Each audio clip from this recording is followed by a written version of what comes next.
It's showtime, folks. Enjoy the show. Hey there, everybody. It is the Saturday Matinee, and I suppose, since I'm returning to the show after quite a long time, I need to say a fine Saturday morning to you. Oh, it's been a long time. Oh my gosh. Where has that been hiding? Welcome. It is, of course, Saturday morning, April 2nd. Oh, so early. I tell you. I am here with the ever-handsome Tommy Metz III. Hooray, it's me. And the ever-handsomer Ray DeLancey. I believe it. Shady's back. Tell a friend. That is right. We are here to, there's going to be, I feel like there should be, let's just say, a lot of horror in today's episode because, we're all horror fans. This is a great group to be with. We can celebrate all things horror. Let's. That's why I'm going to do the entire episode as the Crypt Keeper. Buckle up, everybody. All right, I'll do Bela Lugosi. Insufferable. All right, this is going to be fun. So we are going to kick off today's show. We're going to be talking first about the thing everybody's talking about, the slap heard around the world. Oh, did something happen? I haven't heard about that. Of course, referring to, Sidney Poitier. He died, and he was the first person featured in the memoriam at the Oscars this weekend. And of course, 1967, in the heat of the night, the slap heard around the world. That's what I'm talking about. Got it. Okay, so we're all on the same page. Good. We're all on the same page, yeah. That was a powerful moment in a powerful film, and really nothing more needs to be said about it, but we miss you, Sidney Poitier. Right? I thought the Oscars were bizarre and terrible. I thought about the Oscars a lot. I mean, of course, there is the infamous moment that happened now that, we'll see what comes of it over time, but are the Oscars ever going to figure out how to fix themselves? That's the first question that I have for you too. I think that they just need to embrace the fact that they're not the Super Bowl and just charge less and become more niche because they're splitting themselves. They're eating themselves alive by being an Oscars that hates film. So they do these weird fan favorite things which are taken over by Zack Snyder people because who can't forget when what's-his-name joined the Speed Force? I was like, what's happening? That's the number one. No. So that's what Twitter does to second things. With Cinderella. Right. I would just say, go back to your roots and just agree that everything has changed. Streaming has changed everything. You can't be... And there's so much more access to celebrities in so many other places. So I think that we need to embrace it and just let it get smaller like it used to be. Yeah, I mean, definitely I feel the lack of love for movies in the Oscars. I loved it when they would do things like, let's talk about what sound, great sound in movies and all this sort of stuff that felt like, oh, this is us. This is them saying, these are all the awesome parts of movies. This is why you should love them. Right. Movie lovers unite, not teenage boys unite. If they're not going to come. When suddenly you had Sean Puffy Combs introducing The Godfather for its 50th anniversary, I'm like, why is he even here? Is he involved in movies in any way? No, I was like, wait, are those guys snowboarders? There was a bunch of just Sean. What? There was just weird people. And I appreciate they were there to introduce movies for various anniversaries and stuff, although then it was like the 28th anniversary, it's like some random, it's like that's not quite 10, 20. I thought we were going through the decades. Okay, this is going to be cool, we'll see all these different films over the decades, but then it's like the 28th birthday of Pulp Fiction. Happy 28th, says no one. That's not a big celebration. These are the actors we want to get. 92, forget 92. Right. Let's focus on 94. It's a shame. Okay, I have a question for you guys. Do you think the Oscars will ever get better than they were in the movie Naked Gun 33 1/3? I don't remember the Oscars. Remind me what happened in the Oscars in that movie. It's like the whole final act in that movie takes place at the Oscars, and it's just Frank Drebin causing mayhem during the Oscars, and everyone thinks he's Phil Donahue. Oh my gosh, that is funny. Fantastic. That makes me want to go back and rewatch all of those movies. And Police Squad. Is that the one where he goes to the bathroom and pees and the mic's on? Because I know that was in one of them. No, that's the first one. That's in the first one. Okay. Yeah. That's the one I've seen probably more than the others. Yeah. I can't remember. And then the Queen, is she also the first one? Yeah. Like now I'm just like, maybe it's all the first one. Maybe I think you've never just really seen the saw first one. Remember when OJ was there? Oh, that's right. And everyone was like, yay, OJ. Yeah, for his memoriam, when if it ever gets played at the Oscars, they should just show clips of him getting hurt, because that's his whole bit, is he's just getting hurt scene after scene, like every time. Yeah, and it's just him getting injured over and over and over again. Yeah, so that's the Oscars. But hey, do you remember that Coda won? Because no one's really talking about the winners. No one's talking about Questlove. It's very sad. Oh, that's the worst. I think that's one of the, other than setting a horrible precedent for violence, that's also the sadness, is he just took away so much from so many people, including himself. Yeah, potentially for the rest of his life, if the Academy decides to remove him from the Academy, that which sounds like maybe what they're aiming for. So what would that mean? He can't win any awards? Yeah, he's no longer, he can't vote, he can't win any awards. It's like what they did to Harvey Weinstein. Everyone, he's in good camp with Harvey Weinstein and Roman Polanski. Oh, what a great group. Yeah, that's a fun hang. Yeah, right. Yeah, the three of them can get together and talk about it. They can celebrate the Oscars they got to keep, right, but not actually get to vote or participate anymore. That's, I think, what that means. So we'll see. We'll see what happens. All right, enough Oscar news. I would like to think you're both fans of Robert Eggers. Yes. Is that fair to say? Although his last movie, was that the Lighthouse? Lighthouse. That I had a little trouble with. I don't think I got it. It was still beautiful, and I'm glad it existed, and I'm glad I saw it, but it ended, and I was like, well, okay. I'm never going to watch that again, probably. But I loved his first movie desperately, and I'm really excited for The Northman. Where about you, Ray? I'm curious. To be honest, I'm more excited at. I heard that after that, he's supposed to be doing a Nosferatu remake. Oh.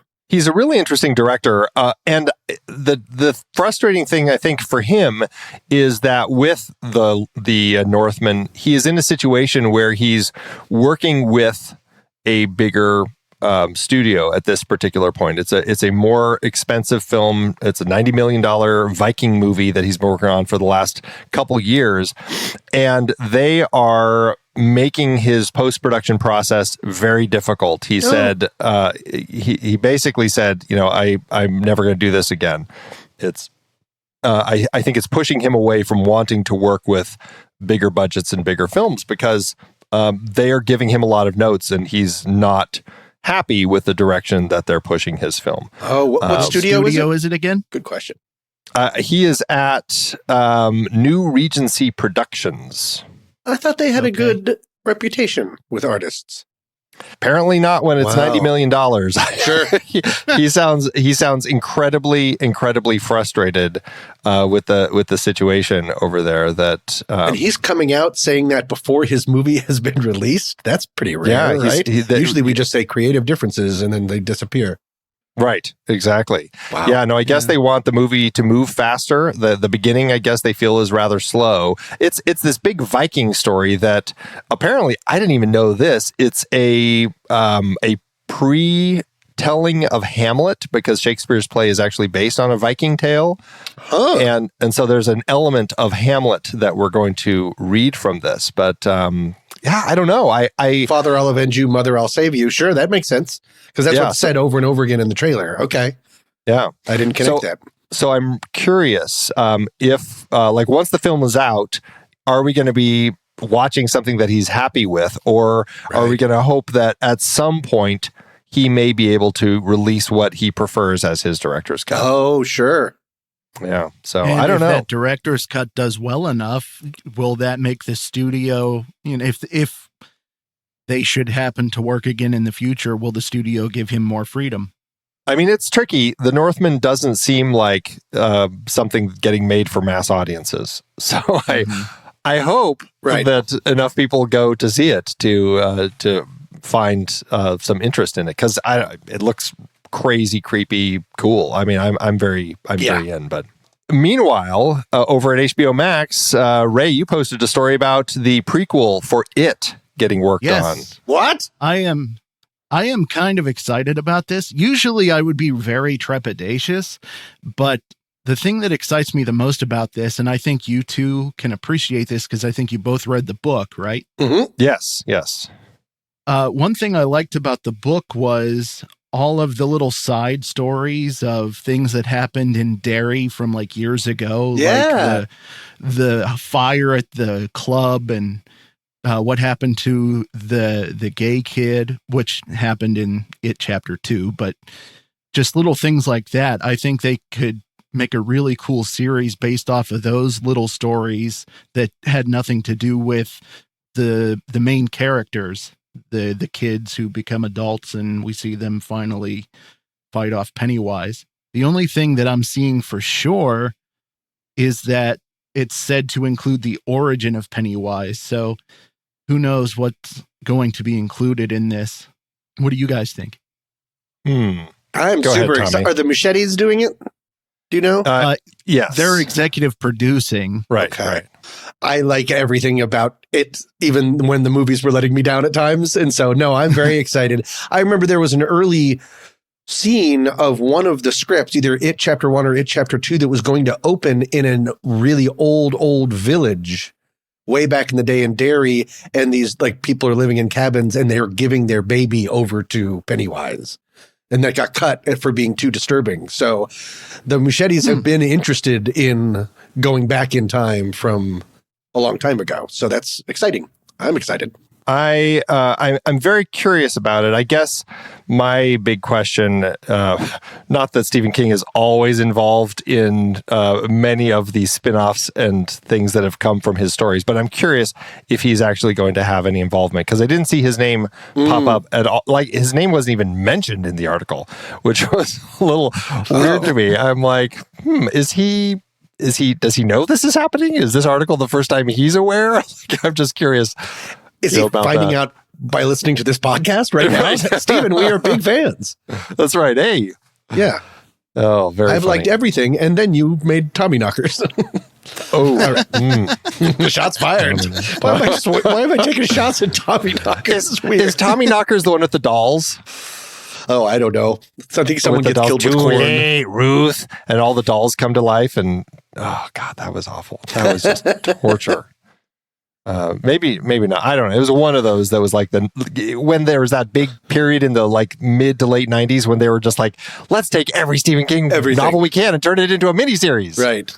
Like I bet someone was like, you know what needs a prequel? Dreamcatcher. And everyone's like, no, we need no more Dreamcatcher. Oh, man. Well, so we just did a film board on the Batman. And Tommy, I believe you were on that. I know.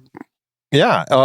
I'm curious because what was your opinion of the little bit with the Joker at the end? The fact that we get that tiny scene with him, kind of almost as I guess in a Marvel film, it would be kind of a post-credits sequence.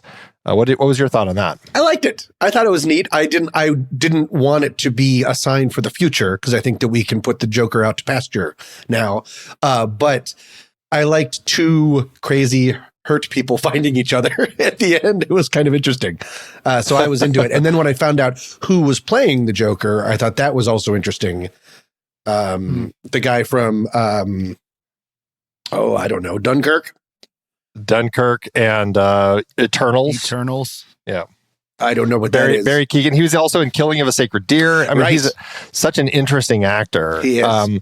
Did you watch so they've subsequently released the extended, like the deleted scene of a moment from the film when Batman actually comes to talk to Joker in Arkham to try it. Almost felt like, and Ray, I don't want to, spoil anything too much. I don't think the scene really does because I know you still haven't seen the Batman yet, but I mean, basically it's it's Batman coming to Joker, almost like Clarice coming to Lecter, to give him the file, to have him look at it and say, who is this guy? I need to catch him, and try getting help from another villain to kind of read the file a little bit. It was kind of an interesting scene that they had. Love that idea.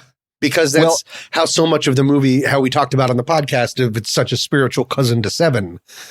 Like really just using it, like I just loved how grounded it was. And so that's another cool grounding thing. I love that. I haven't seen it. I will watch it as soon as we're done. Well, and I think to your point, it speaks to the idea that they're putting Joker out to pasture. He's this like potentially like a malicious voice who can like plant seeds in people's minds in Arkham, like we see him talking to the Riddler at the end.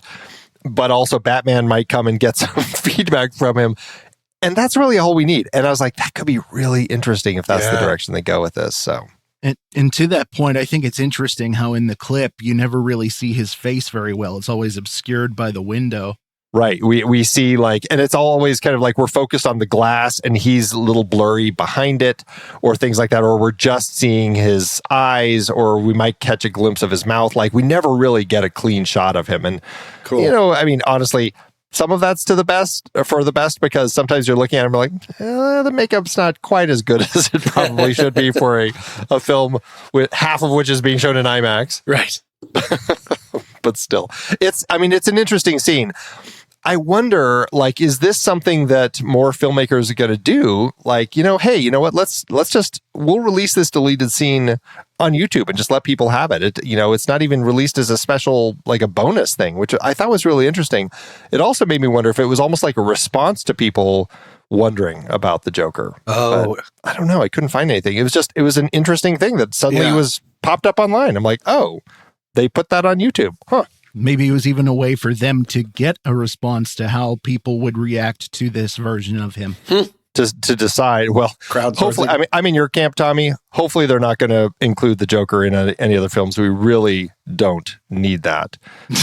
But I mean, it could be one of those things where they're trying to gauge, do people like this version of the Joker, or do we just need to leave it and put him out to pasture, as you said? Right. I hope that's their decision regardless, because I could use some more interesting Batman villains. I mean, I'm sure he's got more than like the few that we keep seeing over and over.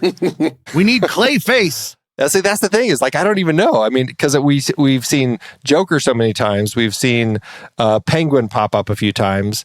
Bane, Catwoman, Batgirl. Like, I feel like we keep seeing the same characters in films, and like, give us some more. I am watching, and I might finish it tonight, watching, this is old news, but I'm watching Severance on Apple Plus, and I'm loving it so much. It's the Adam Scott series. And if people are ever looking for recommendations, I think it is outstanding and a real stylistic upgrade for Ben Stiller. He is directing a lot of the episodes, especially in the first half, and it is outstanding. The story concept like just drew me in. I still haven't watched it, but it's one of those shows that I'm like, this might be, something that I jump into. Like, I don't know. I'm debating, like, wait until they have like the full first season out and then just sit down and start plowing through them. I did it. I sort of timed it for that, because then I also watched all of the After Party, and then I'm going to bounce from. So I highly recommend both of those. What that's Miller and Lord, right? The After Party. Yeah, I gotta say, I'm a little disappointed that Miller's versus the Machines didn't, or the Mitchells versus the Machines didn't take the Oscar for that. But anyway, what about and Ray? What are you watching lately? I've just been trying to finish the horror filmography of Vincent Price. There's a Facebook group I'm a part of, and we're going to be ranking all of his horror films, and I only have, I think, 12 more that I haven't seen. I've seen like 30 up to this point. Wow, it's a hefty filmography. What's that great noir that he's in? He's in the one where Laura. Is it? No, it's not Laura, but it's the one where it's like they go down to. It takes place like down in Mexico or something, and he's like a big game hunter or something, and it turns into like this bonkers finale where it's like this big shootout and stuff, and he's in it, and it's just so fantastic. It's a really great one if you haven't seen it. I haven't seen that. Could it be The Baron of Arizona? No, but that's a great film too. Fantastic, very strange little film about a guy who actually faked his way into like being a land baron in Arizona. It's wild, and it's based on a true story. Like he went so far as to become a monk in some place back in Europe, where he forged a bunch of ancient like documents passing this land down to his family. It's nuts. It's a really interesting film. Definitely worth checking out. Nice. Definitely will. Yeah. Gosh, I'm blank. Oh, it's His Kind of Woman. That's the one that it is. Okay. So yeah, check out His Kind of Woman if you can. Robert Mitchum's in it. And yeah, they're down in, I think it's, I don't know why I'm saying Mexico, but they go down and he is like this, no, he's a famous actor who also is down there to hunt.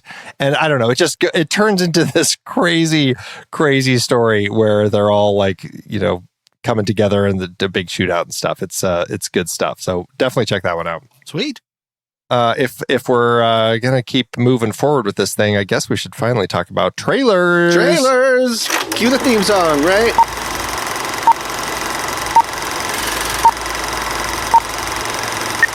So, Tommy, we're kicking it off with your trailer. Why don't you tell us a little bit about it? I stumbled upon this movie on the internet, and no, it's not a movie, it's a series, and it is the fascinating tale of Martha Mitchell and her sounding the alarm about Watergate, one of the first people, and she was locked up because of it.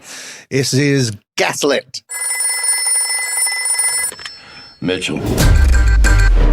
I've had some disturbing news, sir. Operation Watergate. Security guards busted wide open. The next 48 hours are going to be crucial. I don't know how to put this. We're wondering about your wife. Y'all gonna just stand around or you want to ask me some questions? You worked for Martha Mitchell's husband? Yeah. She's completely insane. Loud mouth. She's a truth teller. Unreliable. I love her. I told you, no more interviews. It's a ladies' magazine. I will say how I feel. And if that gets me banned off Air Force One, I will fly commercial. So you were banned from Air Force One? You're good. The reason that I had heard about this first is because I listened to the podcast that it was based on. It was based on the first season of Slow Burn, which I believe is a Slate podcast. And I thought it was really well done. And it's a too crazy to be true story that literally happened, that she was known as sort of like one of the biggest loudmouths in American politics. She was the wife of John Mitchell, who was Nixon's attorney general. And she just sounded the alarm about Watergate. And then she was sort of locked in her room under house arrest as a result. So I'm really looking forward to this. I'm really interested in the story, but don't shoot me or anything. I've never been a huge fan of Julia Roberts. Oh, okay. Get the guns. And then I was really surprised because like at the end of the trailer, you know how they show the actors' names and it says Sean Penn. I'm like, that was Sean Penn? Yeah. He looks unrecognizable. He's doing a penguin, Colin Farrell penguin moment. And then the other thought I had while watching this was I caught a glimpse of Patton Oswalt, whom I adore in everything that he does. But seeing him in something like this, I had the thought, will seeing him in this take me out of the story? Interesting. Because I know him for being, Patton Oswalt. Sure. The MCU septuplets, or however many there are of him. Right. So I'll probably watch it. I think it looks pretty interesting. It's, I love little history nuggets in films like this. I mean, I don't know how accurate they're going to be. It's one of those things you never really know until people complain after the fact about how fake it all was, blah, blah, blah. But I find these so interesting because I'm like, how have I not ever heard her name brought into the conversation with Watergate? Because it seems like there's a big element of her kind of spouting off and telling all this stuff that happened. And I find that really interesting. And so I'm really curious about this. And I do love Julia Roberts. I think she's a lot of fun to watch. And I'm very much looking forward to seeing how this one plays out. When does it start airing? It starts on April 24th, 2022 on Stars. I didn't notice that. Oh, well, I'm not going to watch it, but enjoy the series. I don't have Stars. I can't join another thing. Let me know how it is. Stars. Who pays for Stars? I don't know. It's funny. I keep getting ads on my Facebook page saying, don't forget to subscribe to Stars. It's only $20 for 6 months. Oh, well, I can do that. Stars. I have to look now. Like, is it their own site, or is it one of those ones where you sign up through Amazon? Because Amazon has all those ones where it's like, oh, and you can also sign up for this and that and this for an extra however many. I think it's a good question. Their own. Yeah, there it is. Stars. Oh, they have Outlander. That gets everybody watching that. Outlander, Power. I've heard of that. Yeah, I'm not as familiar with a lot of their shows, but okay. All right, well, I guess I get to go next. I know. So my trailer is for a new film that, speaking of films based on reality, this is, I think, pseudo-reality. It is Silverton Siege. All units move in. When I was a little boy, I watched the police gun down my parents. Go! I made a promise to myself that I wouldn't stop until I avenged them. And that choice brought me here. It's a bank. This is bad. Calm down. Tara, your side. Everybody gets down! We have the entire building surrounded. Surrender your weapons. Come out with your hands above your head. There's only one of two ways you're leaving. Prison or death. Ladies and gentlemen, this is not a bank robbery. So you stay calm and you go home. You're all the same. Nothing but criminals. If our lives are worth nothing, then maybe we negotiate for a life that is worth everything. Tell me what it is you want. We want the immediate release of Nelson Mandela. You have 1 hour, Captain. So this is a South African film. Mandla Dube is directing this. It's his feature directorial debut, and it's based on a real-life siege that took place in Silverton, Pretoria, 1980. And the filmmaker actually has come out to say it's about 60% factual. They're using a lot of creative license, wanting to make a more entertaining story, not a documentary. And I think that's an interesting thing that you don't often hear in this sort of film. And they're just straight out calling it out. It's like, you know what, we're fictionalizing a little bit because we want to pump it up a little bit. And we're following this group. It's 3 freedom fighters who start this siege in a bank. Basically, there's a high-speed chase. The police, there's this sabotage thing that they're trying to do. They take refuge in a bank in Silverton. And a bunch of customers and everything. And they say, we're not here to rob the bank. And they're basically hiding from the police. And what they do is they decide to turn it around into an opportunity to fight for the release of Nelson Mandela. And they turn it into this big political moment that draws a lot of eyes and everything. This is another thing. It's like, this sounds like a really interesting story. I'm really curious to learn more about this. Obviously, I'm not going to be learning. I'll be learning 60% of the facts from the film. I'm really curious. What did you two think? Well, I know nothing about the history, but it definitely looks like it could be good. It looks like I'm interested to see it.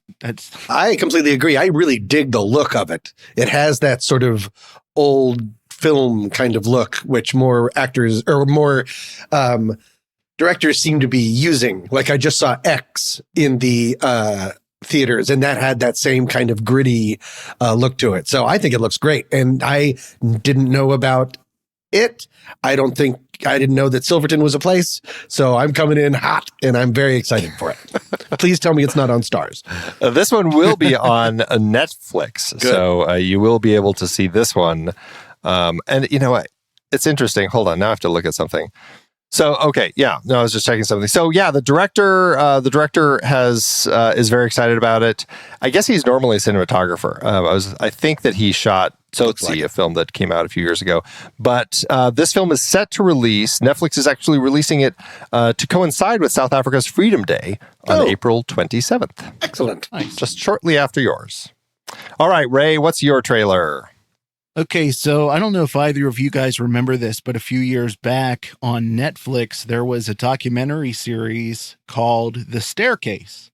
And it was about this guy who called 911 because his wife died after falling down their home staircase.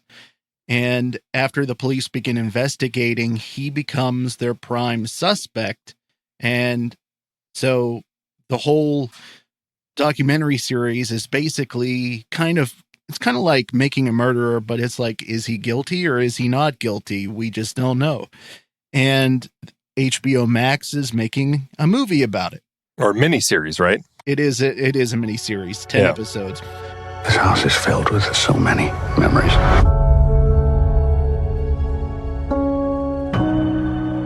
Family is all we got. We're not perfect, God knows. But we've survived. Because we stick together. And we love each other.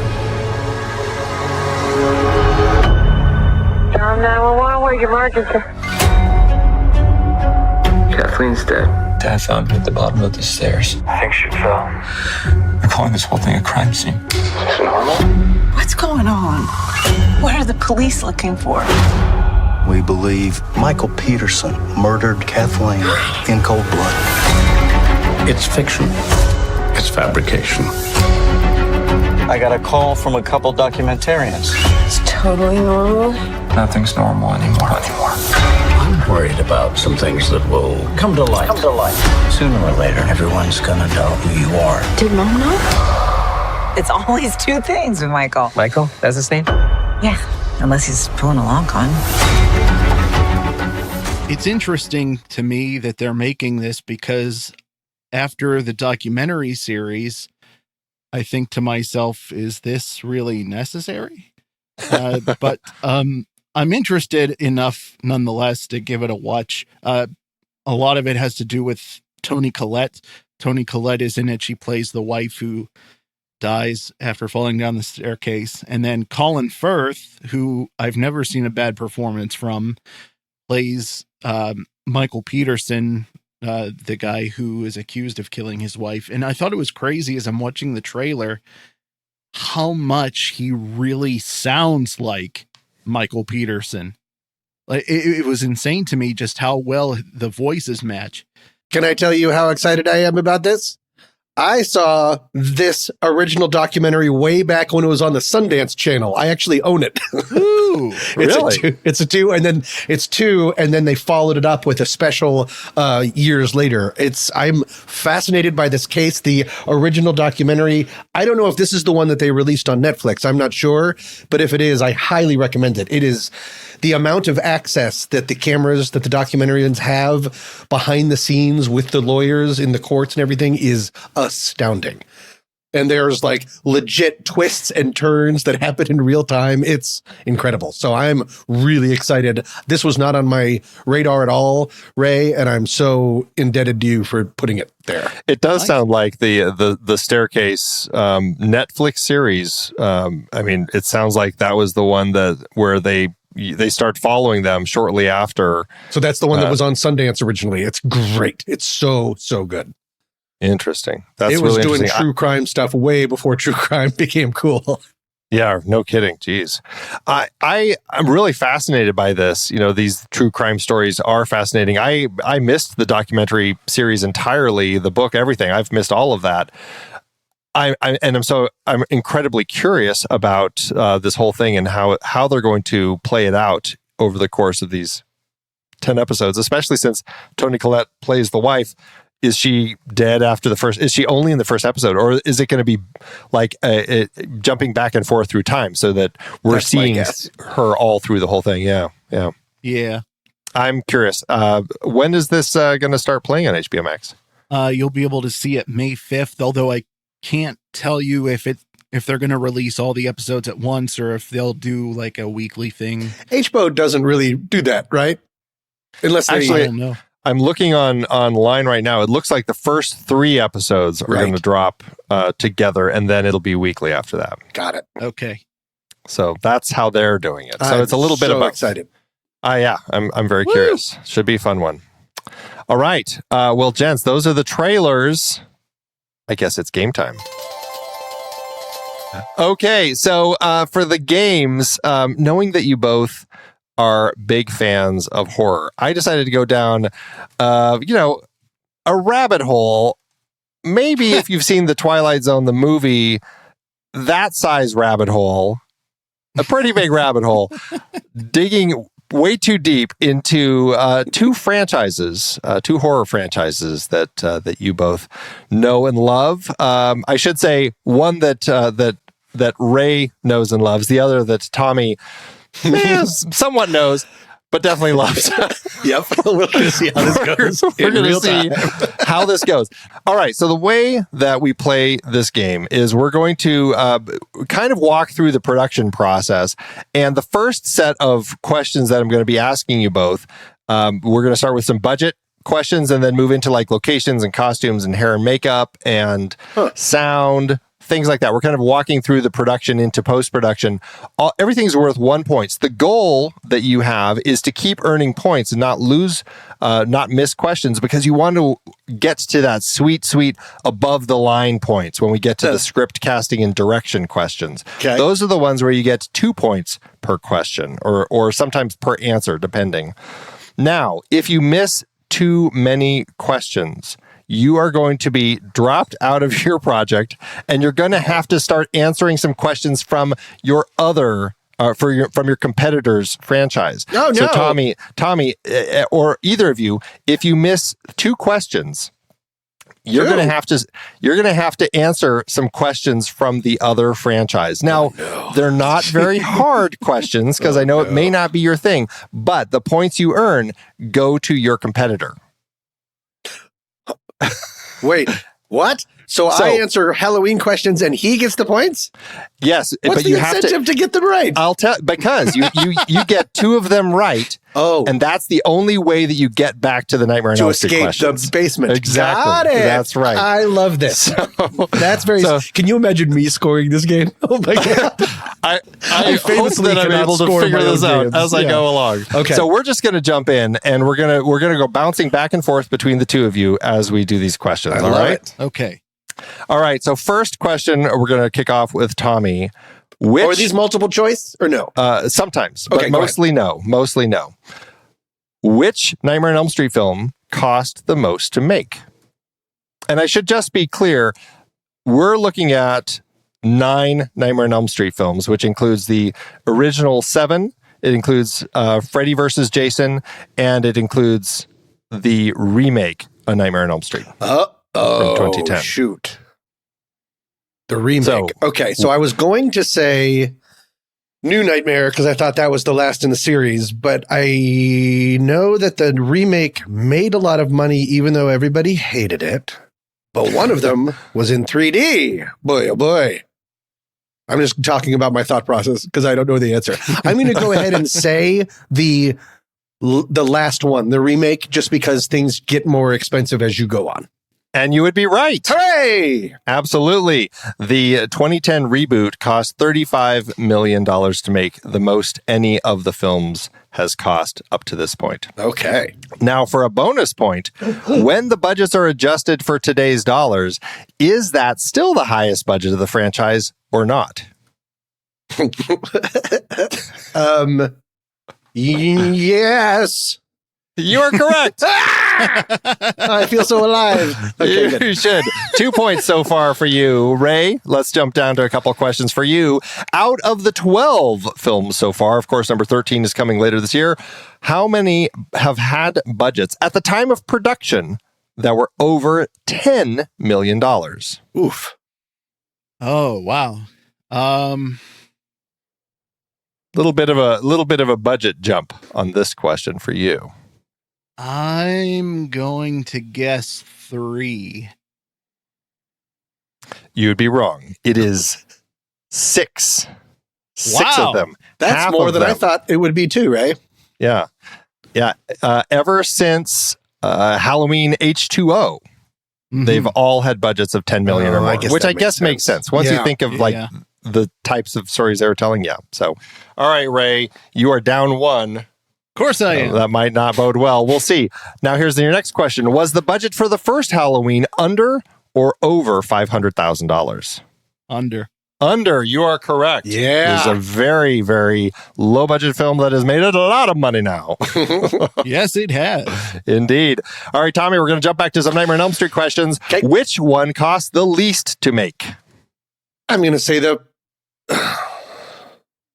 second one was so crazy. I'm going to say the first one. You're right. The first one. It's Damn always it. good to guess the first one because they never have the budget to start these new properties. It only cost $1.8 million to make. That is actually more than I thought it would be because that still seems like a sizable amount of money. But he was a known guy. Well, and he could command. It's not like this was his breakout. No, and it also came after Halloween, after Friday the 13th, when these other franchises had proven that hey, you know what, these slash movies could do well for us. So. Got it. All right, next question for you. Which was the first film in the franchise to cost more than $10 million to make?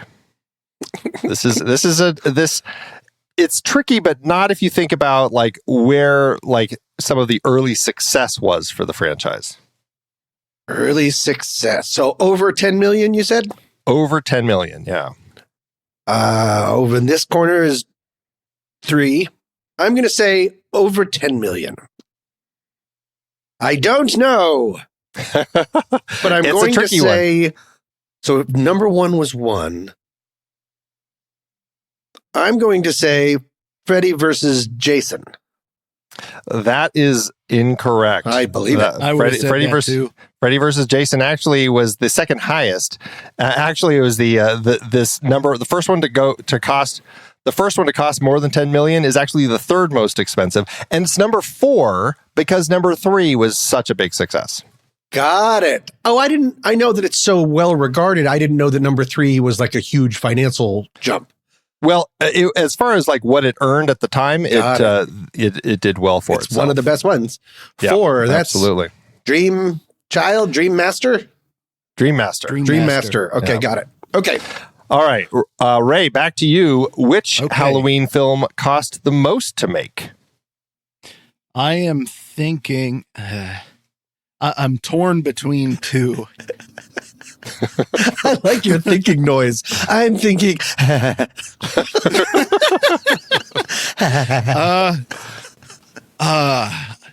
I'm going to be wrong, but I'm going to say the 2007 remake from Rob Zombie.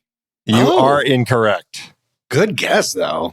It's the most recent one. Again, proving that time and budget generally keeps moving up. Halloween Kills is the most expensive at $20 million. I was torn between that one and Rob Zombies, but then I thought to myself, it's gonna take me by surprise. Yeah. Well, here's your bonus point for that one. Is that the highest budget when you adjust for today's dollars? No. You're correct. No, Halloween H2O and Halloween Resurrection, when you adjust their budgets, Halloween H2O cost $26.7 million in today's dollars, and Halloween Resurrection $21.3. Wow. So you got a point on that, but you've missed 2. One more, and you're jumping the line, earning points for Tommy. All right, Tommy, back to you. Okay. We know the name of the famous street where our story takes place, but what town does the franchise take place in? I think it's in Ohio, and it's Silverton or Springton or Springville. Can you confirm if it's one of those? You probably can't. I'm going to say Springtown. Springtown. You would be wrong. It is Springwood. You were so close. Springwood, Ohio. Springwood, Ohio. I got the state right. Okay. That's right. What is the actual street address for the Thompson family? Oh, in the movie. In the movie. Boy, oh boy. No idea. You see it a number of times when you see the house in a number of films. 1334 Boogie Woogie Lane. I nailed it. That's right. 1428 Elm Street is where they live. Okay. I didn't even guess Elm Street. Okay. Yes. You know, Boogie Boogie Lane. Yeah. Hey, you know what? Why not? Yeah. Where did we learn that the town is in Ohio? This is I should almost give this to you as a bonus, but I'm not going to because it's a real challenge. Any idea? Where in the movie? In what property? Oh, in which film? In which property did we learn the film that the town is in Ohio? I don't know. Freddy's Nightmare, the TV show, or Freddy's Nightmares. That's why you kept saying the word property. That's why yes. Got it. I don't think I knew that there was a TV show. I know that there was a comic book series because I had a couple of those. Yeah. I know. You've missed 3 questions, so when we come back to you, you're going to be earning some points for Ray. Okay. Ray, and I went from 2 to 3. Now we're at 3. You missed 3. Anyway, I'm making the rules up as I go along. Perfect. Ray, what is the name of the town in which the first film takes place? Haddonfield, Illinois. That is correct. And I should say it's more than one of the films take place in Haddonfield. Right. What is the name of the place where Michael is kept for 15 years before escaping? Smith's Grove Sanitarium. Oh my yes, God, technically it's Warren County's Smith's Grove Sanatorium, but yes, you got that right. Well, if you want to know the county. That's right. What is the name of the company selling masks in number 3? I know this one. Silver Shamrock Novelties. Yes. Excellent. All right.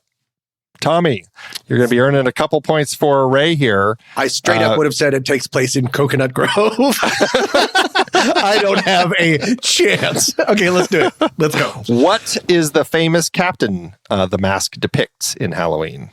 It's William Shatner mask. Oh, and what's the captain that he plays? Kirk. Captain Kirk. It's a Captain Kirk mask that's been painted. Phew. That's right. Woo. By the way, it's 2 points. I forgot to say, when you have to do this, it's 2 points that your opponent gets. Oh, no. Okay. Yes. Well, wait, but I want to do it because then I can hop back in to my franchise, which I also don't know that much about. Exactly. Okay, great. All right. Who is the lead actress's famous mother, and what film did she famously die in 1960? Psycho. Janet. Oh, no, I can't get this wrong. Janet Leigh? Yes. Okay, phew. Boy, oh boy. I would have been kicked off my own film podcast. I know. Okay. All right, you have made it back to the so I'm back in Silvertown or whatever it's called. I've already forgotten. Exactly.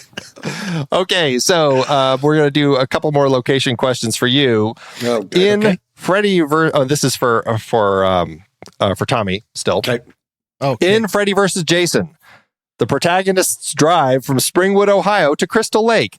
Now, despite the fact that there is an actual Crystal Lake in Ohio, the Crystal Lake from the Friday the 13th series is actually in New Jersey. You don't need to know movies about this. How many hours, roughly, does it take to drive from Ohio to New Jersey? From Ohio to New Jersey? Oh. Yes. Just roughly. I need like somewhere in a 4-hour window of time. And just so you know, I legitimately have no idea. I took from the far corners of each state to the close corners of each state. So I have a 4-hour spread of driving time. I'm going to give it a straight 10. Yay! You got it. So I said 6 to 10 is roughly the number of time, number of hours that it would take. Now for a bonus point on this one, what is the one state between those 2 states? I have no idea. I'm so bad at geography and everything else. Not even a clue, and that's so embarrassing. Ray, not for a point, but I'd like to think you know. I'd like to think I do too. California? No, Pennsylvania. Okay. Yes, there you go. Good work. California. Oh my goodness. All right, Tommy, what is the name of the mental institution in Springwood? Oh my gosh. Freddy's Place. I do not. Wait, do I know this? Elm Street Tavern. I don't think I know this. It's Weston Hills. Weston Hills. That is not in my face or my brain at all. Okay. Okay. Last location question for you. Name the only other city depicted in the franchise other than Springwood? The only other city? Yes. Did you just give me that answer in the other question? Well, no, technically you're right. They do drive to Crystal Lake, Camp Crystal Lake, but there is one other city that is shown in it. Huh.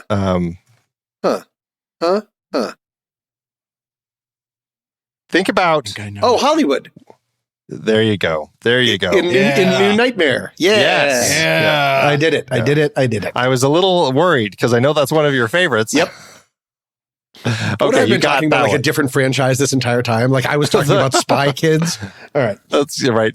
All right. Back to you, Ray. What town is Silver Shamrock Novelties in?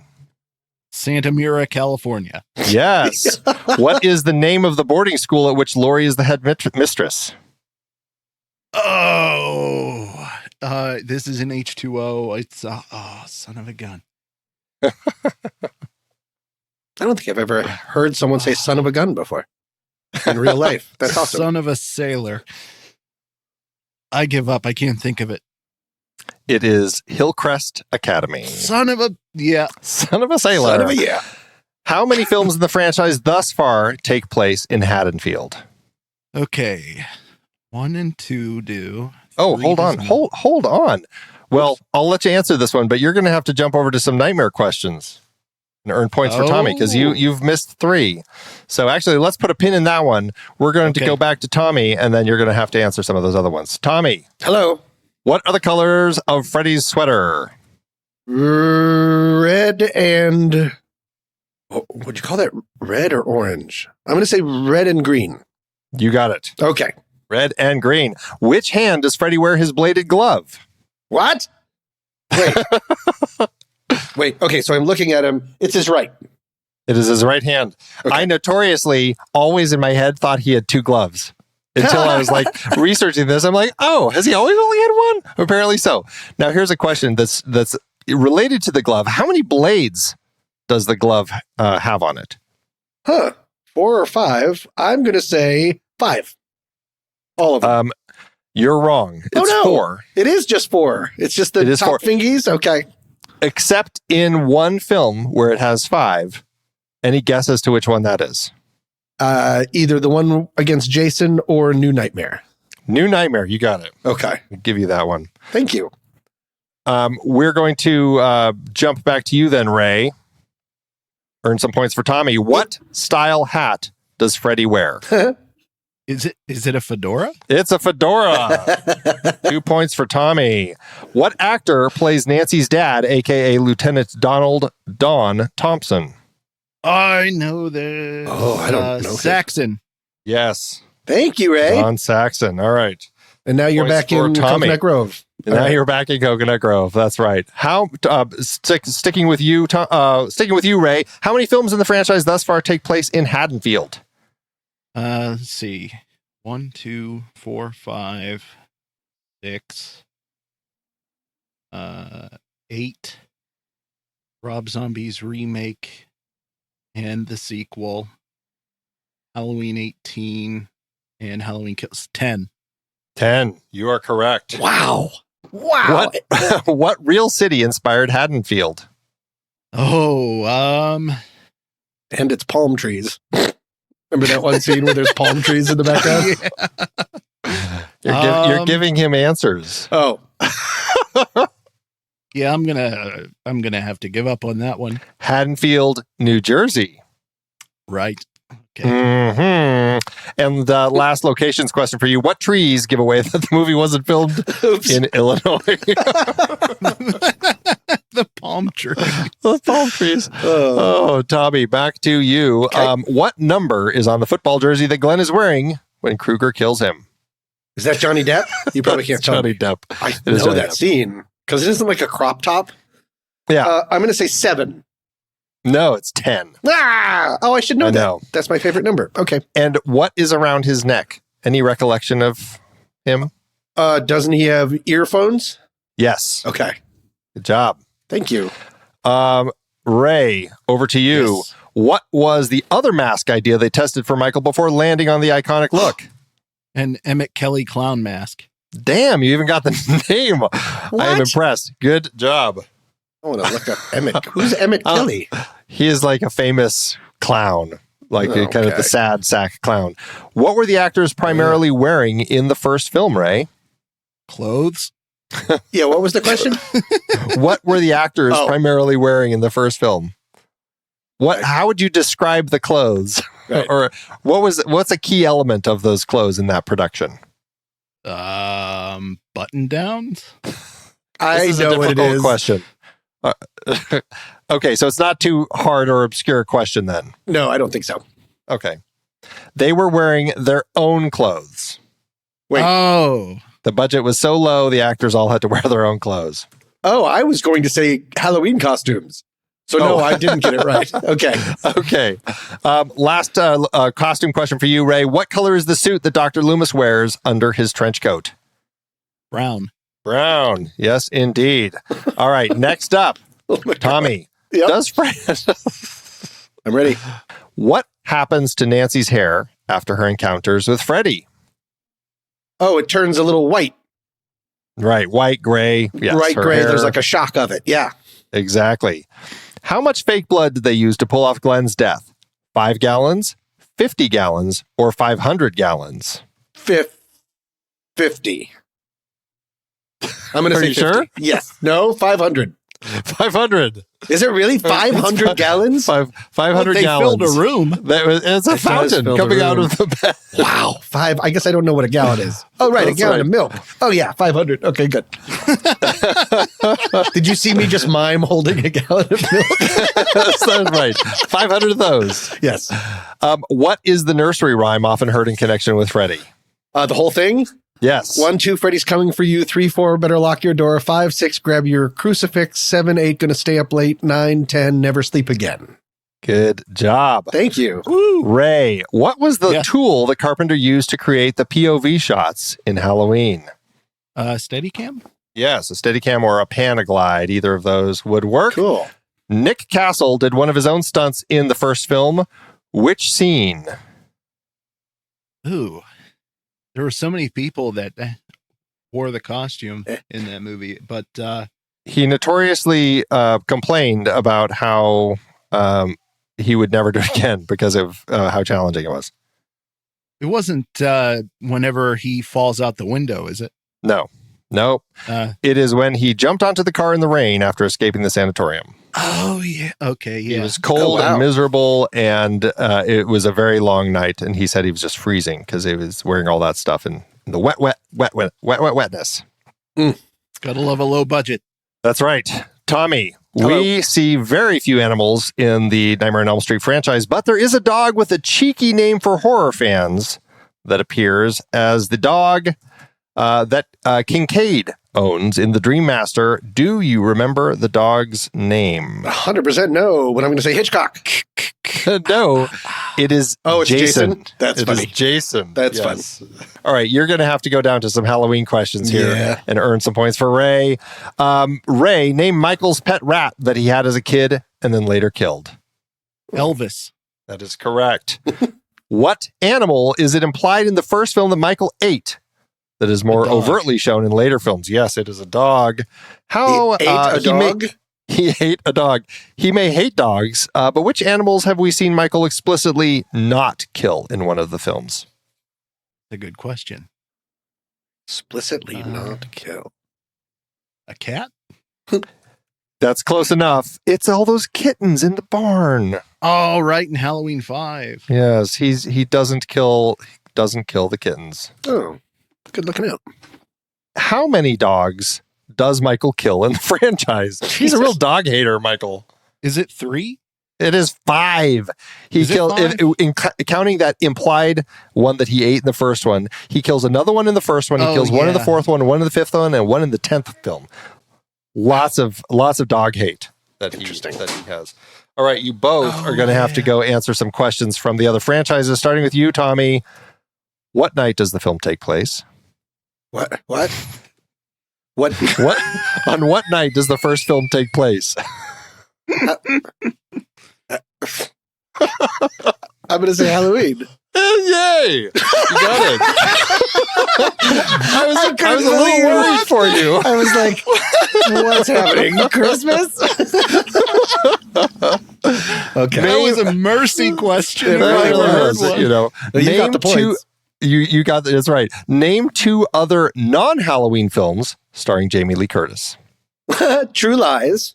Okay. And I just saw it. Everything, Everywhere, All at Once. I just saw it in the theater with fellow podcaster JJ. We loved it. Excellent. Yeah. Oh, I can't wait to see that one. You got those points, and you are out of the hole. Ray, you're in the hole.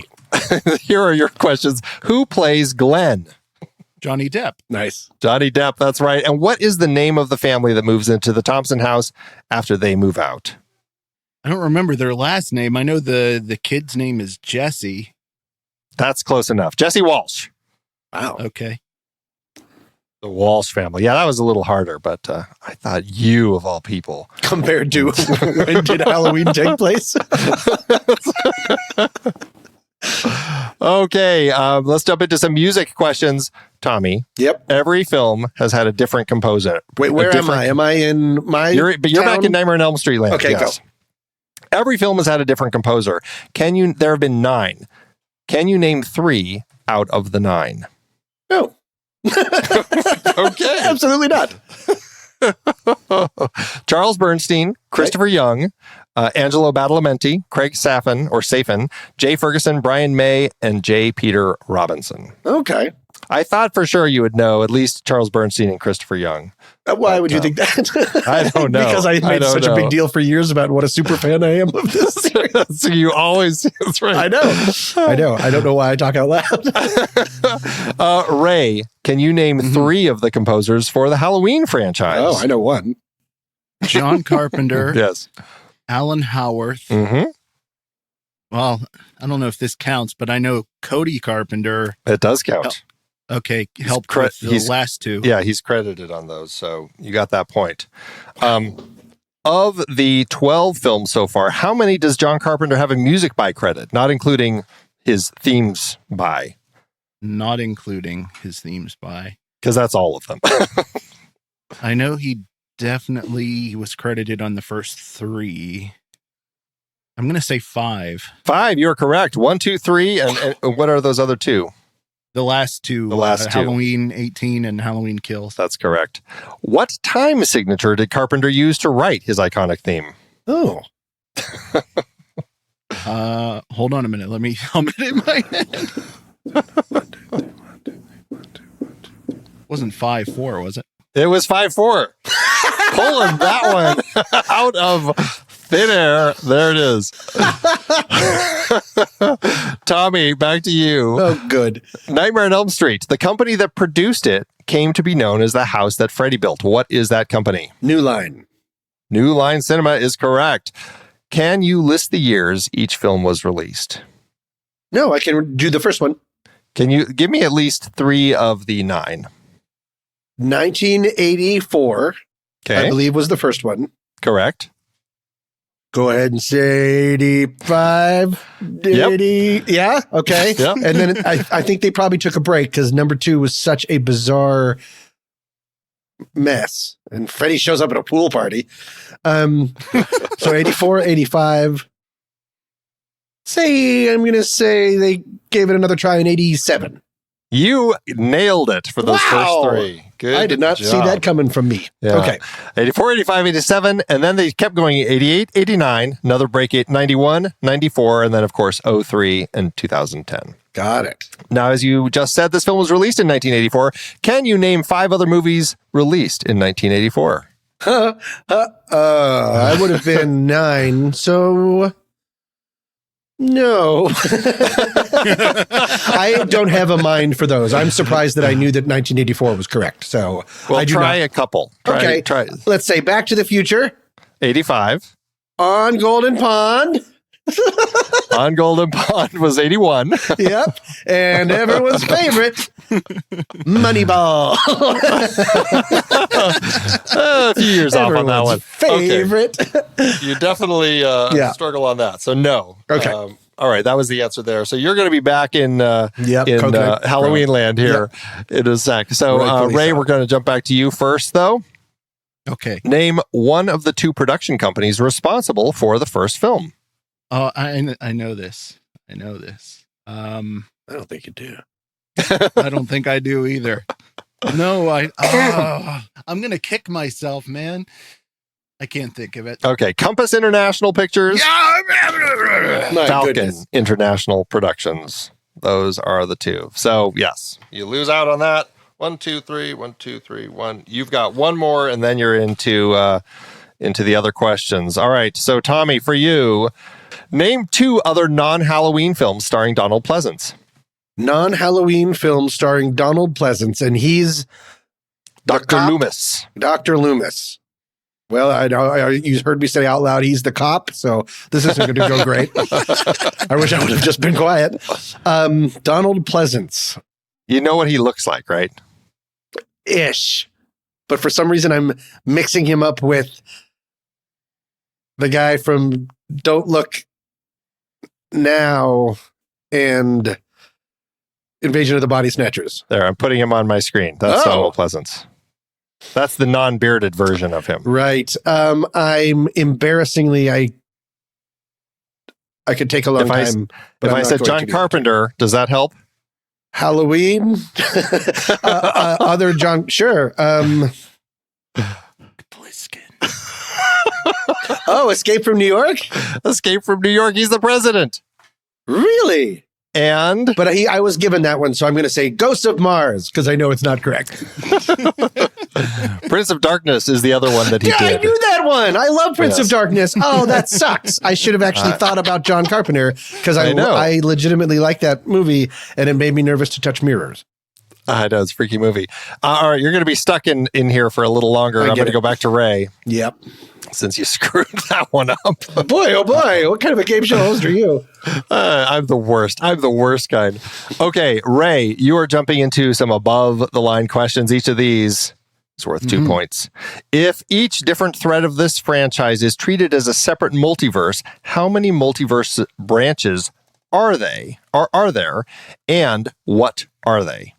Can you name like the films in each of those branches?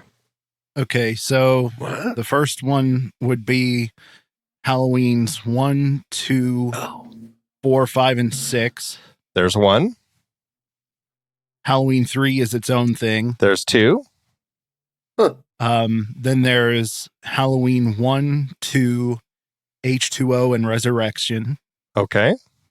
Then you have the Rob Zombie Halloween and Halloween 2. Okay. And most recently, you have Halloween 78, followed by Halloween 18, Halloween Kills, and soon to be Halloween Ends. You nailed it. Oh my God. Good job. 2 points for that one. That legitimately made my head hurt a little bit. Gotta love requels. I know. It's crazy. How many films have been written or co-written by its director? Not necessarily Carpenter, but by whoever is directing the film also ended up co-writing it. Okay. I'm pretty sure. Okay. I'm going to say 8. Well, you're off by 1. 7. 7. Yes, it was 7. Good follow-up. They were. Can you name the one? Yeah. Halloween's 1, 2. Maybe 3. Hold on. 1 and 2, the 2 Rob Zombie films. All right. Halloween 18 and Halloween Kills and Halloween 3. So 2 is where you're stumbling, because Halloween 2 was directed by Rick Rosenthal, who had nothing to do with the script. So he didn't help with the script? He didn't help with the script. It was just John Carpenter and Deborah Hill. So it's Halloween, the first one, Tommy Lee Wallace, Halloween 3. Then you jump all the way to the 2 Rob Zombies and the 2 David Gordon Greens. So... And which one did I miss? Well, you were adding Halloween 2. Oh, I was adding 2. Because you had 8 initially. You kept having that one in there. So 1, 2, 3, 4, 5, 6. So it's actually only 6. 7 once Halloween Ends comes out. So okay. All right. So you missed that one. Next one. What was the title of the original script? The Babysitter Killer. Yes. Yeah. The Babysitter. Oh, the Babysitter Murders. The Babysitter Murders. Yes. Yep.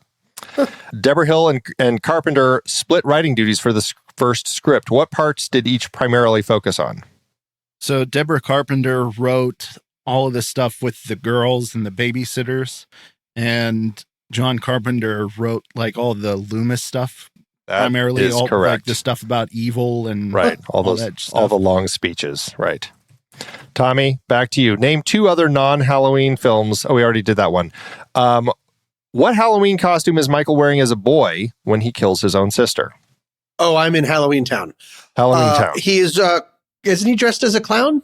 He is. Okay. All right. You are now. You're done with any of those. We're just going to be leaving you in above the line for the rest. Ray, you've got one more possible drop into the above or into the other side. So we'll see what happens. Okay. Tommy, back to Nightmare on Elm Street. Freddy's mother was a what? Nun. She was a nun. 2 points. What was her name? What? She just went by Mrs. K. Mrs. K. She was a nun, so it would be Miss K. I do not know. Amanda. Oh, okay. In the 4th movie, we learned that Freddy's doing what with the souls of the teens that he kills? Oh. Think of his chest. They're like coming out of it. Right.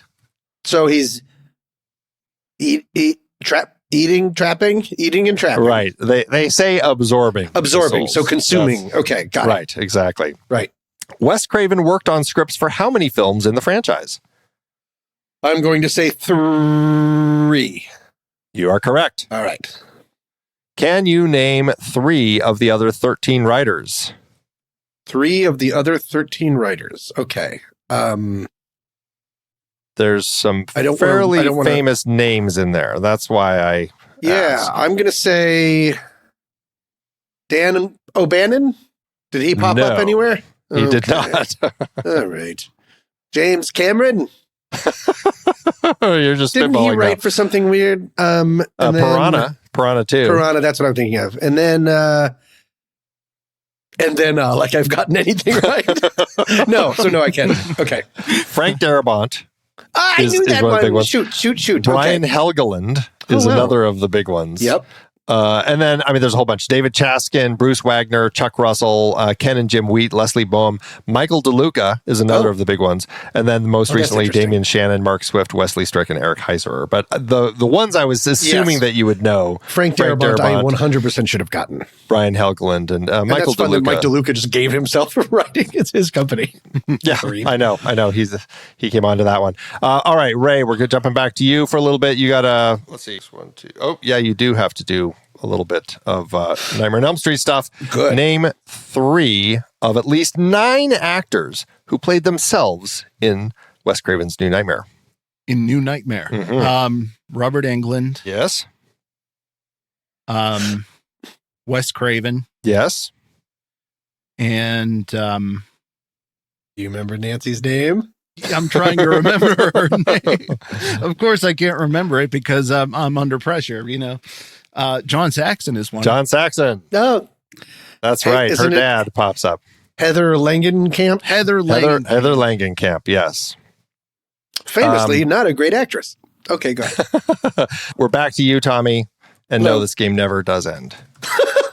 So, in case you were wondering, we're going to be here for the rest of our lives. What actor was originally cast to play Freddy? I'm going to say Donald Pleasance. That would be really funny if that was the case. It is actually David Warner. Oh, yeah. Do I know who that is? My apologies. He's evil in Time Bandits. Oh, wow. Yeah. Okay. Yeah. Very interesting, different take. Yes. Who played the much more serious Freddy in the 2009 reboot? The guy from Watchmen and Little Children, I believe. He has 3 names, and he was a child actor, and his name is, if I keep talking, Jackie Earle Haley. There it is, Jackie Earle Haley. We're just going to plow through these, and we're going to do speed round now through the rest of the game. What real-life husband-wife comedy team popped up in a cameo in The Final Nightmare? Husband and wife comedy team. I don't know. I don't know. Maybe not. They're both funny people. I don't know if they were actually like a comedy duo up on stages or anything like that. Oh, so I was going to say but they're Burns and Gracie for some reason. but they definitely were two comedic people that surprisingly popped up in the movie. Like, oh, them? That sounds really familiar. In which one? The Final Nightmare. Oh, I know this one. It's so weird. Oh, I don't think I'm going to give you a hint. Think back to one of the movies that you mentioned that Jamie Lee Curtis was in that wasn't in this franchise, because one of these two was in that with her. Oh, it's Tom Arnold and Roseanne Barr. There you go. That's right. Which film features? Sure thing. Which film features Zsa Zsa Gabor? I know that too. 4. 3. 3. Really? It was 3. Yeah, I know. I was surprised. She's on the TV on. That's right. Primetime bitch. That's right. And then doesn't he like shows up and like kills her in the TV? Yes. That's right. Okay, cool question. What other field in film did Heather Langenkamp move into after her run in this franchise? What other field in film? Interesting. Mm-hmm. I'm going to say directing. Special effects makeup with her husband David Leroy Anderson at AFX Studio. Good for you, Nancy. All right. I know, isn't that interesting? Yeah. This actor plays a doctor in the first film, but would later lend his voice to what iconic rabbit character? I guess I asked 2 questions. This actor, I don't want to say his name, but he plays a doctor. Charles Fleischer. What's the rabbit is the question. Roger Rabbit. Please, Eddie. How was Robert Englund credited in the first film? Fred Krueger, Freddy Krueger, or just Freddy? That's so funny to call him Fred Krueger. I'm going to guess 1, 2, Freddy's coming for you. I'm going to say Freddy Krueger. Oh, wait. 1, 2, Freddy's coming for you. So I'm taking out Fred Krueger because that would be insane. And I really kind of hope that's true. I'm going to say Freddy Krueger, full on. It is Fred Krueger. You're kidding me. It is Fred Krueger. That's even how his name is written in the hat. Fred. That's crazy. What happened to you? How did you cut your arm? Fred did it. Now you're turning it into a what Harry Met Sally bit. Right. Sheldon did it. Give it to me, Big Sheldon. That's right. There are 4 actors who have appeared in more than 2 Nightmare on Elm Street films. Can you name some of them? Sure. Let's see. Robert Englund. Yes. Heather Langenkamp. Yes. Patricia Arquette? Or was she just in 1? She got replaced. She's just in the 1. She's in 3, and then but her character comes back, but I think she's played by someone else. I may be making that up. Oh, no, she dies. I think she dies. Yeah. No, yeah. All right. John Saxon. There's 3 out of the 4. Good job.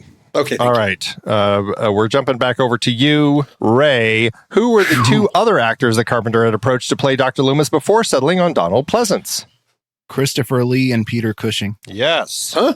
Wow. That is right. What sitcom was Jamie Lee Curtis on hiatus from when she shot the first Halloween film? I can't remember. Operation Petticoat. Okay, that's not real. Who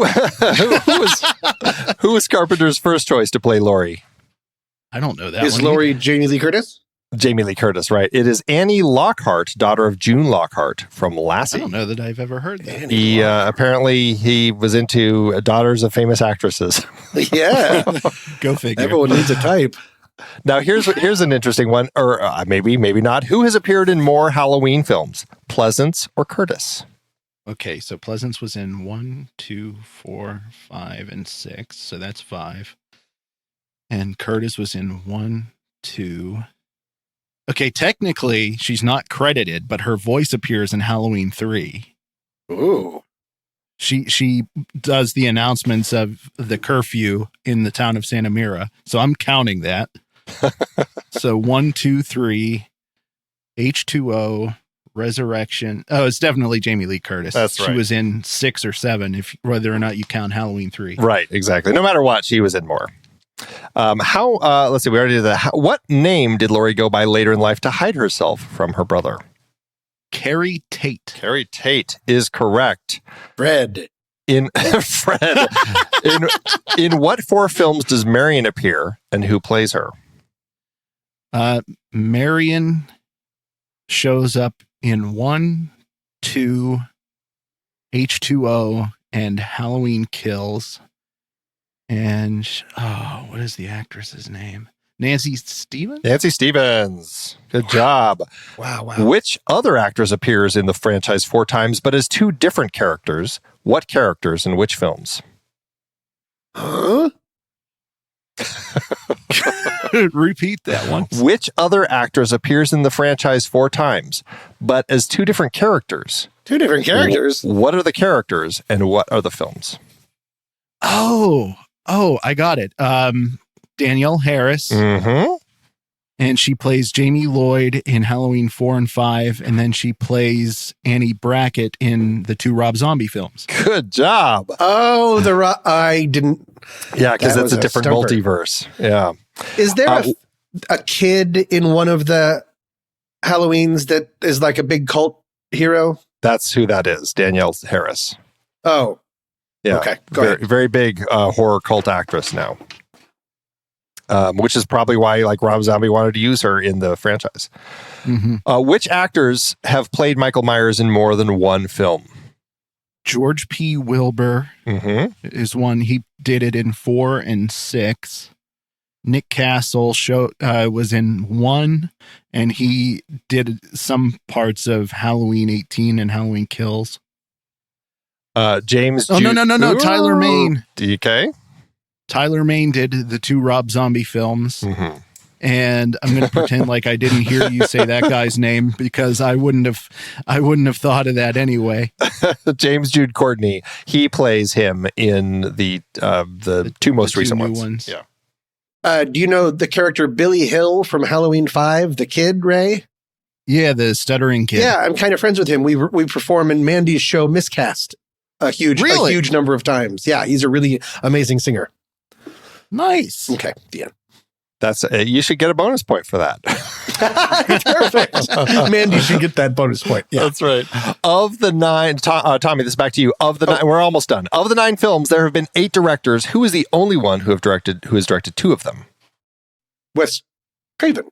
Yes. Oh, okay. I was a little worried about you I'm for a minute still there. so nervous about backing into something dumb. Right. Okay, got it. Can you name 2 of the other directors? You'll get 2 points for each one that you name. I'm going to go ahead and say Frank Darabont, just in case. That would be wrong. All right. Then I got nothing. Oh, wait. Do I know any of the later who did the remake? With the aforementioned Jackie Earle Haley. That person was named... I don't know. Fred. Yep, probably. That person was Samuel Bayer, who you probably wouldn't have known. Oh, no. I was thinking, though, you may have remembered that Rennie Harlin himself directed Nightmare on Elm Street 4, and Stephen Hopkins directed Nightmare on Elm Street 5. Oh, wow. Okay. I had lost Rennie Harlin, but you're right. Okay. That's right. And Tommy, back to you. Who is the first director to direct more than 1 of the Halloween films? I'm answering this question? No, this is back to Ray. Okay. The director that directed more than 1 Halloween film? Who is the first director to direct more than 1 of the Halloween films? The first. Let me see. Rob Zombie? That is correct. That's what I would have said. Last question. Can you name at least 3 of the other 9 directors? 2 points each. Dwight Little did Halloween 4, and Dominique Authen and Gerard did Halloween 5. And 1 more? Did I say 2 or 3? 3. I thought I said you can you two, name at least 3 of the other 9? Oh, my bad. Okay. I'm not going to go easy and say John Carpenter, but Rick Rosenthal did Halloween 2 and Halloween Resurrection. Yeah, right. So, I guess Rick Rosenthal. David Gordon, right? Could you also say him? David Gordon Green. Yeah. Oh, okay. Or that. I know it was Glenn David Gordon. So close. I'm sure he answers to that, right? Yeah. Okay. All right. Let me add these points up real quick. This is insane. That was every question I've ever been asked.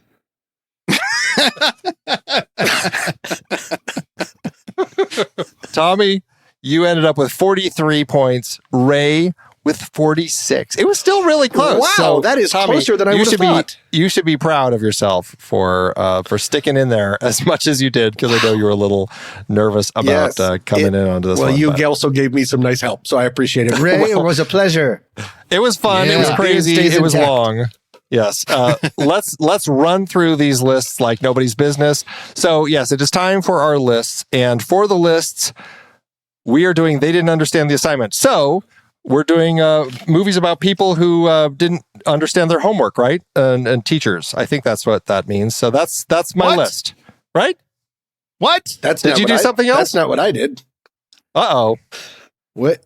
Uh-oh. What did you do? I did people that didn't understand the assignment.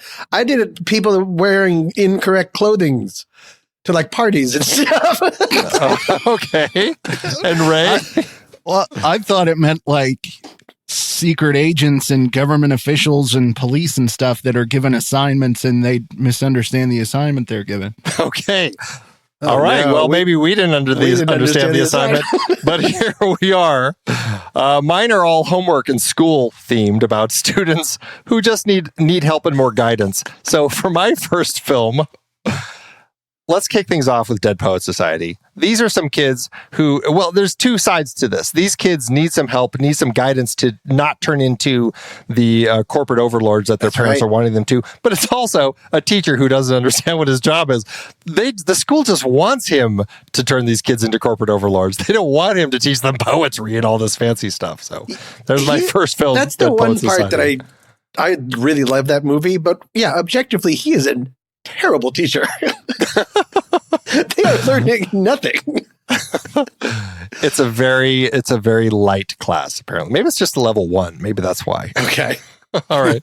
Okay, Tommy, what's your first one? Well, do you remember when you would show up for a sporting event and you were doing it for Average Joe's Gymnasium and you show up for your big match and unfortunately your uniforms didn't come in. So for some reason, I do not remember, they're all dressed in S&M garb and Vince Vaughn has a choker that says daddy on it.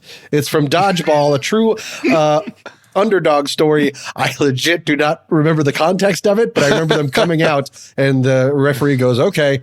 And Jason Bateman calls it rad. Okay. Fantastic. I love that movie. I love it. So I guess we're not going to have any steals is one thing. I would love to think that one of these could be a steal. I'd love to see how that played out. But yeah. Okay, Ray, what is your first one? Okay, so there's this really terrible movie that you may or may not have seen. It's called The Texas Chainsaw Massacre: The Next Generation. I've seen it because of Ray. No. This is the one with Matthew McConaughey and Renee Zellweger. Oh, I'm sorry. I saw the one that you had me watch. Okay, got it. But before they got their big breaks. Anyway, in this movie, it turns out the reason Leatherface and his family terrorize people is because they're working for some secret society within the government that wants to instill fear in people in the American Midwest. And so some Illuminati guys come to their house in this movie and say, hey, you're doing this all wrong. You're not supposed to be killing people. You're supposed to be instilling fear and making them hate their lives and stuff. Oh, holy cow. None of this was on my radar. It's a terrible movie, but that is my first pick. I love it. Fantastic. The Next Generation. For my second one, sometimes it's challenging when you have a student who really wants to learn but is stubborn. And so you have to get him to do some housework for you just to get him, just to get his mind in the right place. I am, of course, talking about Paint the Fence. It is Karate Kid. Yep, wax on. Fantastic. Wax on, wax off. So there you go. Tommy, second pick from you. I knew I was about to go up, and I just took a huge mouthful of ice. It's my first time podcasting. Hey guys, you remember when you get invited to a party and some mean girl is like, "Hey, it's a costume party," so you show up and you're dressed as a Playboy bunny, just like Elle did in Legally Blonde. Boy, oh boy. That movie was much better than I was expecting it to be. Yep. Fun time. I just recently saw the musical and it's fun. Oh, okay. I heard that they're still trying to get a third one off the ground, but I think it's all tied up now with Disney, Fox, or all that stuff. So. Yep. All right, Ray, second pick. Okay, so imagine this. There's this king, and he has a couple of guards guarding his son's room because he doesn't want his son to get out. And so he's saying to the guards, I don't want my son to leave this room unless I come and get him. But for whatever reason, they just don't understand. They're like, not to leave the room, even if you come and get it. No, unless I come and get him. Okay, so we're not to leave the room. And then, anyway, Monty Python and the Holy Grail. Even if you come and get him, we will not let him leave this room. No. Where are you going? We're coming with you. Oh, I love it. That is a great one. All right, final pick. For this one, there are times where you're struggling in school, trying to figure things out, and it's just not coming to you, and you get saddled with having to go to summer school. And lo and behold, you might end up with the gym teacher, Freddie the gym teacher, who is teaching you remedial English over the summer just so that he can earn his tenure. It is, of course, Carl Reiner's Summer School, starring Mark Harmon, a movie that I watched a lot. So many times. So Carl Reiner was behind that? I had no idea. Carl Reiner directed that one, yes. Wow. Kirstie Alley, Mark Harmon. That was absolutely a favorite of mine at the time. So Summer School, my final pick. My final pick. Hey, remember when you're going to go, you get an invitation to a party, but somebody mean tells you that it's a Tarts and Vickers party, so you go and you're dressed as a Playboy bunny? That's what Bridget Jones' Diary does. This is like a legit phenomenon for all of these poor women. They all have Playboy bunny costumes in their closet, and they're just showing up everywhere. Wait, don't you have one in your closet? Moving on.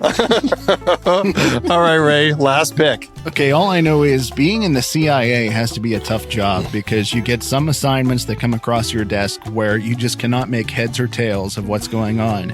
And that's what happens to poor J.K. Simmons in Burn After Reading. He, as the audience surrogate, there are two scenes in the movie where he is trying to figure out what exactly is going on with all the people in the movie, and he cannot make heads or tails of it. And it's just hilarious watching him try to piece together who's doing what and why, and none of it really makes sense. And it never does, even at the end. He's like, well, just pretend it never happened.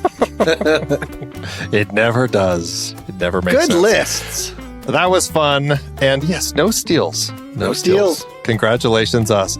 All right. Well, so we got to pick for next week. We don't know who's hosting next week. So, but what do you want them to do list wise? Any thoughts on anything? Something we talked about, something we didn't talk about? What's going on in the real world? Arduous competitions? Games that never seem to end. Slaps served around the world. Slaps. So big, notorious slaps or really long games or competitions. I actually like slaps. Let's do that. There are some interesting films with some interesting slaps. So, slaps in film, we'll say. Yes. Alrighty. That is the subject for next week's trio. So, thank you all so much for tuning into this monumental episode. As we always say, if you want to be a member to The Next Reel, go to thenextreel.com/membership. If you'd like to join Letterboxd, you can use the code NEXTREEL next time you're checking out over there. Even with your renewals, you'll get 20% off. And I'm just busting through that because this is long and we are all done, ready to go. So let's say goodbye, everybody. Starting with you, Tommy. Say goodbye to the folks. Goodbye. It was a real pleasure. We did it. And Ray. So long, and thanks for all the fish. I can't say anything better than that. So have a great time, everyone, and see you next time.